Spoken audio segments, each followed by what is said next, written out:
Mathematics class 11 locus of a point के according जो question आपके सामने राइट किया हुआ है, find locus of a mid point.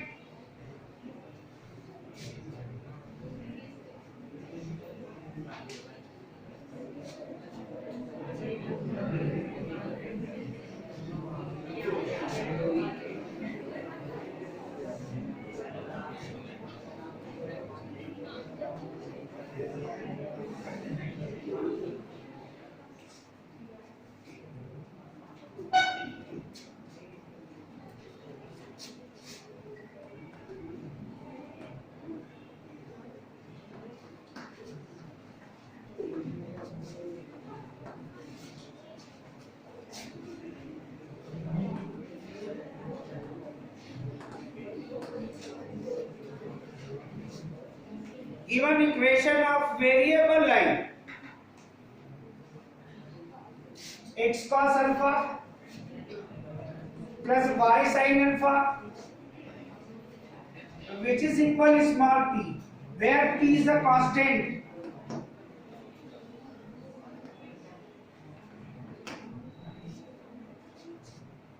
और अल्फा इज आर्बिट्ररी कांस्टेंट, ये पर्टिकुलर कांस्टेंट है, वो क्वेश्चन में रहेगा।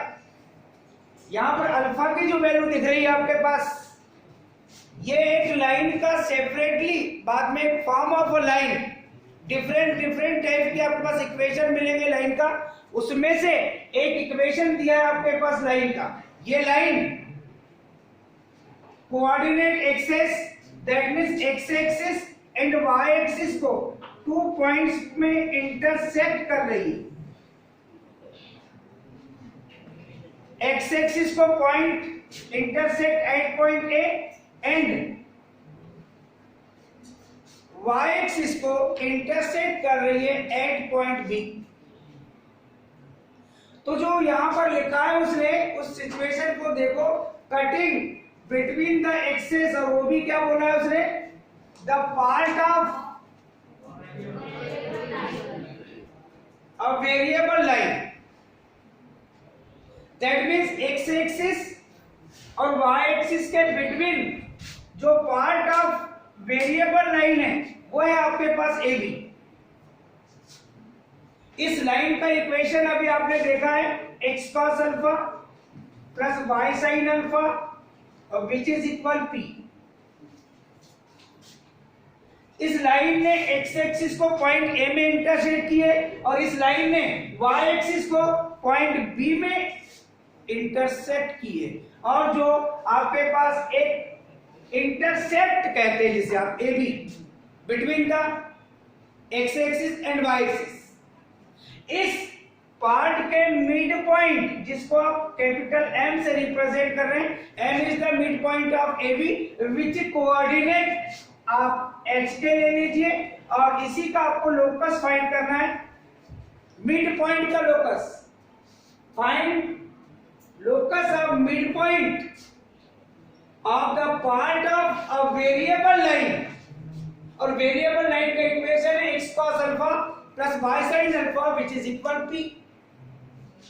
कटिंग बिटवीन द एक्सेस, यानी एक्सेस के बिटवीन जो पार्ट कट हुआ है जिसे आप इंटरसेप्ट कहेंगे, और वो इंटरसेप्ट है आपके पास ए बी, और ए बी के मिड पॉइंट का आपको लोकस फाइंड करना है। तो आप ए बी के लिए पहले तो आपको पॉइंट ए के कोऑर्डिनेट फाइंड करना पड़ेगा, फिर पॉइंट बी के कोऑर्डिनेट फाइंड करना पड़ेगा।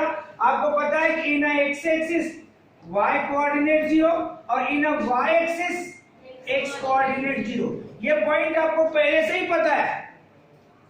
पॉइंट ए और पॉइंट बी के कोऑर्डिनेट फाइंड करने के लिए आप इस लाइन के इक्वेशन में, जब ये लाइन एक्स एक्सिस को जिस पॉइंट पे इंटरसेक्ट कर रही है उस पॉइंट के अगर कोऑर्डिनेट फाइंड करना है, तो इस इक्वेशन में आप फर्स्ट टाइम y पर 0 पुट कीजिए, क्योंकि इन दोनों लाइन का पॉइंट ऑफ इंटरसेक्शन है। एक लाइन का इक्वेशन है x cos alpha plus y sin alpha which is equal p, और एक लाइन जिसको आप x एक्सिस कह रहे हैं उसका इक्वेशन है आपके पास y इक्वल 0। इन दोनों का पॉइंट ऑफ इंटरसेक्शन फाइंड करने के लिए फर्स्ट टाइम वी पुट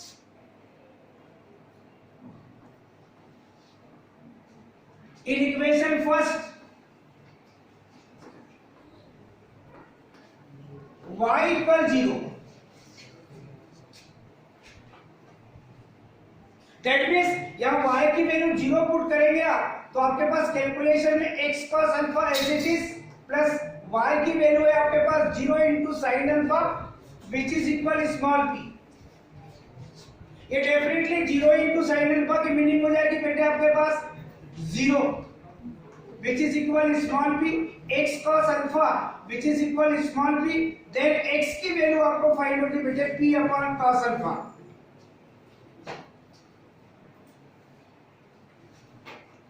अगर x कोऑर्डिनेट आपके पास p अपॉन cos alpha है, जिसके लिए y कोऑर्डिनेट आपके पास 0 है, दैट मींस पॉइंट a के कोऑर्डिनेट क्या मिल जाएंगे आपके पास p अपॉन cos अल्फा और कॉमा y की वैल्यू कितनी है 0। दैट मींस आपने पॉइंट a के कोऑर्डिनेट फाइंड कर लिया है small p upon cos alpha comma 0। Similarly अब पॉइंट b के कोऑर्डिनेट फाइंड करेंगे, तो पॉइंट b के कोऑर्डिनेट के लिए y एक्सिस जिसका इक्वेशन है x इक्वल 0 और ये वही लाइन है ab जिसका इक्वेशन है x cos alpha plus y sin alpha which is equal small p। अब जब पॉइंट b के आपको कोऑर्डिनेट फाइंड करना है, तो पॉइंट b के कोऑर्डिनेट फाइंड करने के लिए जब आप कैलकुलेशन करेंगे तो we put in equation first x equal 0।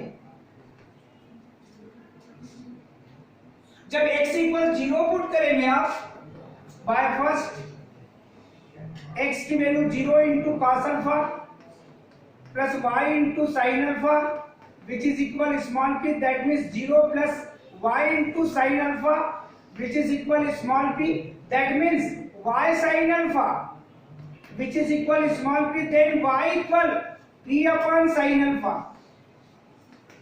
Point b के कोऑर्डिनेट अगर आप देखेंगे तो पॉइंट b के लिए x कोऑर्डिनेट है आपके पास 0 एंड y कोऑर्डिनेट है बेटे आपके पास p अपॉन साइन अल्फा। यानी फर्स्ट टाइम आपने जो इंटरसेप्ट AB उसमें पॉइंट A के कोऑर्डिनेट आपने फाइंड कर लिया है और पॉइंट B के कोऑर्डिनेट भी आपने फाइंड कर लिया है, जिसमें पॉइंट B के coordinate 0, p upon sine alpha. अब आपने जो मिड पॉइंट एज्यूम करना है जिसका आपको लोकस फाइंड करना है, ट्रिग्नोमेट्रिक फॉर्म में है। ट्रिग्नोमेट्रिक आपके पास जितने फार्मूले होते हैं जिसमें ट्रिग्नोमेट्रिक स्टडी आपने कंप्लीटली कर चुके हैं।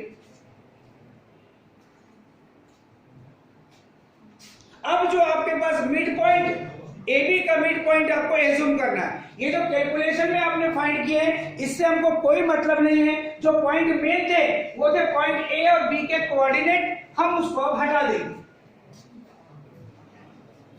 हमने पॉइंट A और B के कोऑर्डिनेट फाइंड कर लिए हैं, दैट मींस अब हमें AB के मिड पॉइंट को एज्यूम करना पड़ेगा जिससे हमको उसका लोकस फाइंड करना है। Let midpoint of AB is MHK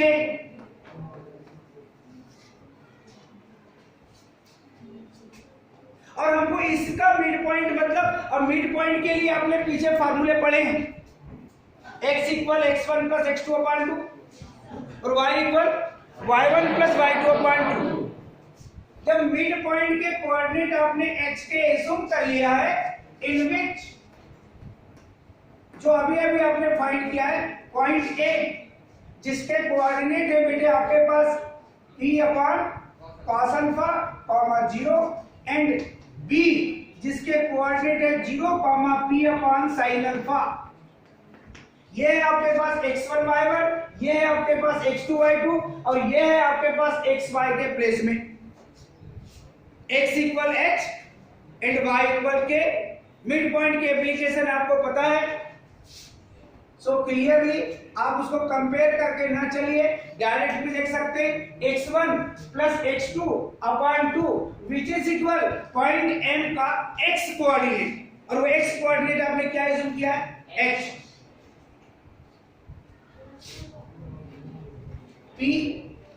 cos alpha plus ये हो गया x1 plus x2 that means 0 upon 2 which is equal ये होगा पॉइंट M का x कोऑर्डिनेट जिसे आपने एज्यूम किया h। आपको h और k में एक रिलेशन फाइंड करना है। इसको जब आप कैलकुलेट करेंगे तो क्रॉस मल्टीप्लिकेशन में ये फाइंड होगा बेटे आपके पास twice of h which is equal p upon cos alpha।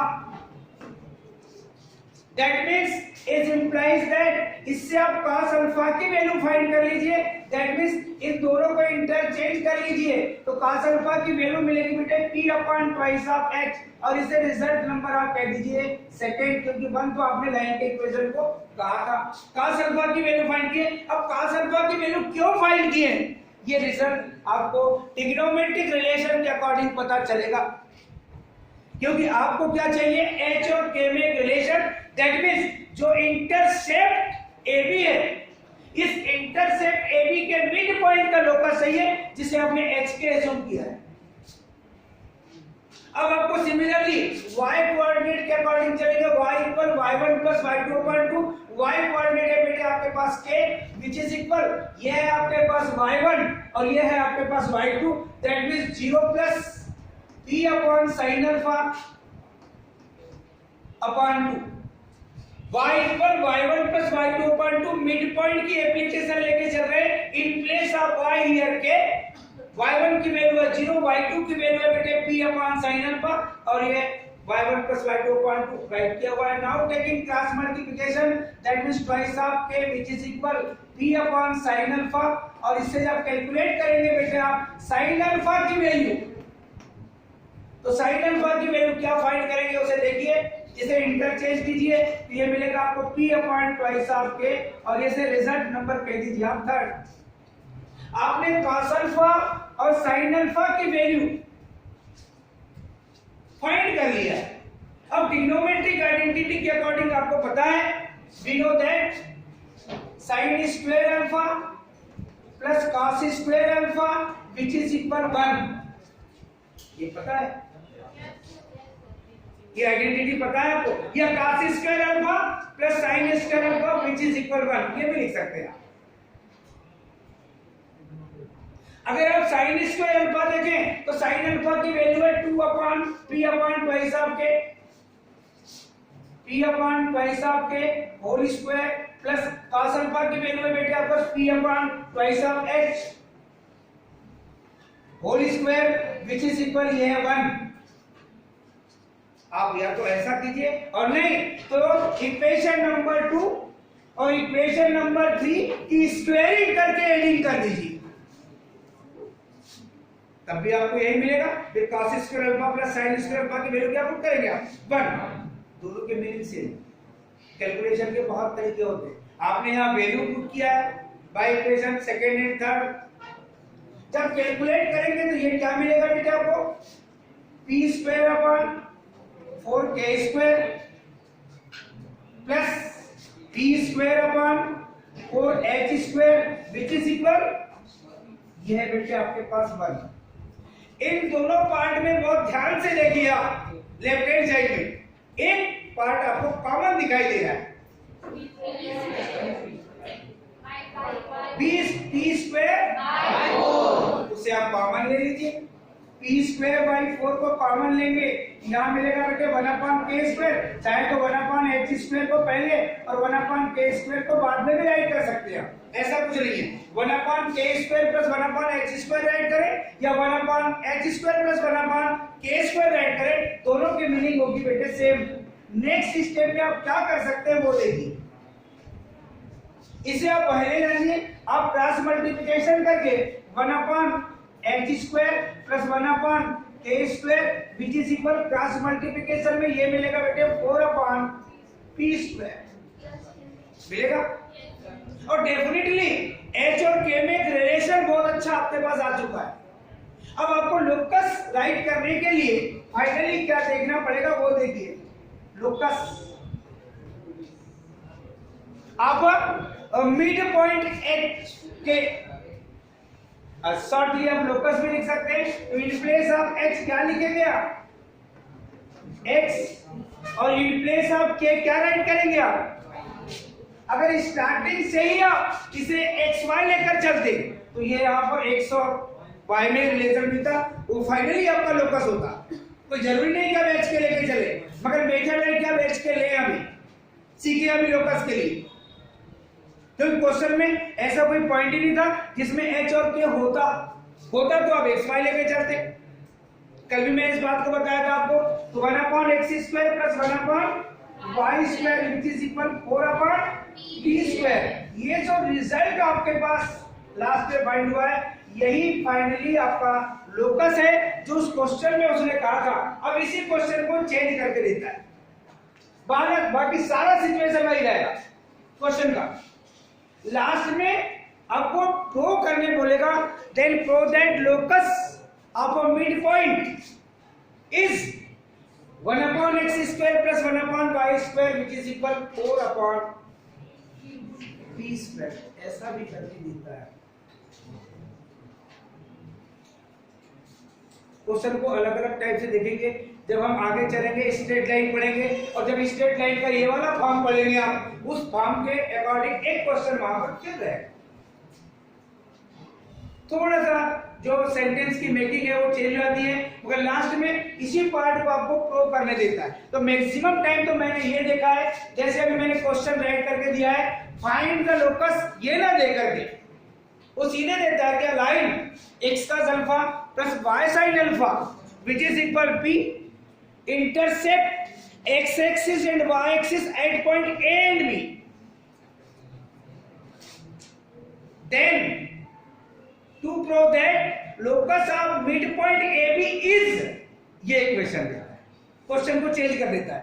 क्योंकि जब ये लाइन x एक्सिस और y एक्सिस को जिस पॉइंट पे इंटरसेक्ट कर रही है, वो पॉइंट अगर आपको पता है तो पॉइंट फाइंड कैसे करेंगे। उसके लिए आपके पास सिचुएशन यही है कि इना x एक्सिस y कोऑर्डिनेट 0, तो एक बार उस लाइन के इक्वेशन में अब y = 0 पुट करके x की वैल्यू फाइंड कीजिए, और x की वैल्यू फाइंड हो गई, y कोऑर्डिनेट 0 है, तो उस पॉइंट के कोऑर्डिनेट आप राइट कीजिए। सेकेंड टाइम क्या करना है बेटे आपको, उसी लाइन के इक्वेशन में जब वो y एक्सिस को इंटरसेक्ट कर रहा है और y एक्सिस का इक्वेशन आपके पास x = 0 है, हम यूं कहें in y axis x coordinate 0, whole line y axis that means ये लाइन ही है आपके पास। ऐसी कंडीशन में अगेन जब आप इसमें x = 0 पुट करेंगे तो आपको y कोऑर्डिनेट फाइंड होगा, और y कोऑर्डिनेट जो फाइंड होगा उसके अकॉर्डिंग x = 0 है, तो पॉइंट B के कोऑर्डिनेट भी आपने फाइंड कर लिया। जब पॉइंट A और पॉइंट B के कोऑर्डिनेट आपको फाइंड हो चुके हैं और उसने कहा है आपको find the locus of mid point of AB, तो AB का मिड पॉइंट आप एज्यूम कर लीजिए, चाहे तो स्टार्टिंग से आप mxy एज्यूम कीजिए, और नहीं तो विथ मेथड चलना है तो mx के लीजिए। अब मिड पॉइंट की एप्लीकेशन आपको बस पता होना चाहिए कि x कोऑर्डिनेट, अगर मान लीजिए line AB in which a x1 y1 and b x2 y2, then mid point is xy हो, तब x equal x1 + x2/2 and y equal y1 + y2/2। ये मिड पॉइंट की एप्लीकेशन आपने सेक्शन फार्मूले में पहले ही पढ़े। तो आपने सेक्शन फार्मूला क्यों पढ़ा है, वो ऐसे क्वेश्चन जब लोकस में आप पढ़ेंगे, एक्चुअली में सिलेबस आपका जो स्टार्ट है ना वो यहां से, आपके सिलेबस की आप स्टडी करके देखिए, जब आप कोऑर्डिनेट ज्योमेट्री की हेडिंग देखेंगे तो आपकी स्टार्टिंग यहां से लोकस से। जो इसके पहले आपने पढ़ा है सेक्शन फार्मूला पढ़ा है, डिस्टेंस फार्मूला पढ़ा है, ये सब चीजें उसके अकॉर्डिंग अंडरस्टूड है, पहले ये बेसिक आपको एक्स्ट्रा में पढ़ाना पड़ेगा। ये सिलेबस में नहीं लिखा है, डिस्टेंस फार्मूला नहीं लिखा है, सेक्शन फार्मूला आपके पास में नहीं है, आपके पास एरिया ऑफ ट्रायंगल ये कुछ नहीं है। ये जितनी चीजें आपने कुछ पढ़ा है, ये सारी चीजों का यूज इकट्ठे कहां होगा आपके पास, लोकस वाले पार्ट में होगा। तो लोकस के लिए बेसिक पॉइंट हमने पहले कलेक्ट किया। किसी क्वेश्चन में आपको डिस्टेंस फाइंड करना पड़ता है लोकस के, किसी में आपको ये मिड पॉइंट फाइंड करना पड़ रहा है, और किसी क्वेश्चन में भी आप देखेंगे रेशियो के अकॉर्डिंग भी चलेंगे। कई क्वेश्चन है आपके पास, मैक्सिमम क्वेश्चन आपके पास सॉल्व है मैं अलग अलग टाइप के क्वेश्चन जो बहुत इंपॉर्टेंस रखते हैं और जो मैक्सिमम टाइम पूछे जाते हैं उन क्वेश्चनों को आपको समझाने का प्रयास कर रहा हूं।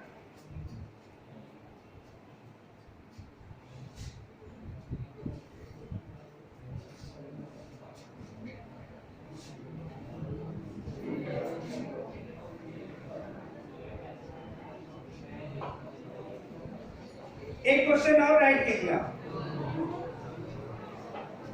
आप लोगों को चेहरे देख के ऐसा लग रहा है कि आज आप आगे पढ़ने की इच्छा ही नहीं रख रहे हैं।